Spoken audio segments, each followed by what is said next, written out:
ഉറ്റവർക്കും പ്രിയപ്പെട്ടവർക്കും ഒന്ന് കാണാൻ കഴിയാതെ കുത്തിയൊലിച്ചുപോയ തേയിലത്തഴുവാരത്തിനിടയിൽ ഇപ്പോഴും കിടപ്പുണ്ട് തിരിച്ചറിയാനാവാതെ 47 പേർ. വരുമാനത്തിനൊരു മാർഗമില്ലാതെ പരിക്കേറ്റ് കിടപ്പുണ്ട് 378 മനുഷ്യർ. ഒലിച്ചു വന്ന മലയോടൊപ്പം പോയത് 1300 കൂരകളാണ്. അതിലേറെ മനുഷ്യരുടെ ജീവിതങ്ങളാണ്. നിങ്ങളെപ്പോലെയും എന്നെപ്പോലെയും നാളെയെക്കുറിച്ചോർത്ത്, വീട്ടുകാരെക്കുറിച്ചോർത്ത്, കുഞ്ഞുങ്ങളെക്കുറിച്ചോർത്ത്, പങ്കാളികളെക്കുറിച്ചോർത്ത്, കടങ്ങളെയും സമ്പാദ്യങ്ങളെയും കരിയറിനെയും ഒക്കെ കുറിച്ചോർത്ത് കിടന്നുറങ്ങിയ 251 പേർ പുത്തുമലയിൽ നിത്യനിദ്രയിലാണ്.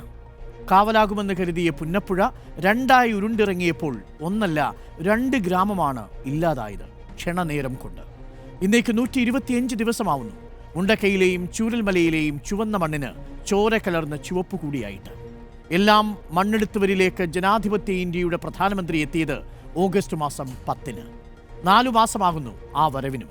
എല്ലാം നേരിട്ട് കണ്ടിട്ടും എല്ലാം അടുത്തറിഞ്ഞിട്ടും ഇപ്പോഴും നമുക്കൊന്നും യൂണിയൻ സർക്കാർ തന്നിട്ടില്ല. ചോദ്യം ഇതാണ്: ഇരകളെ കൈവിടുന്നു.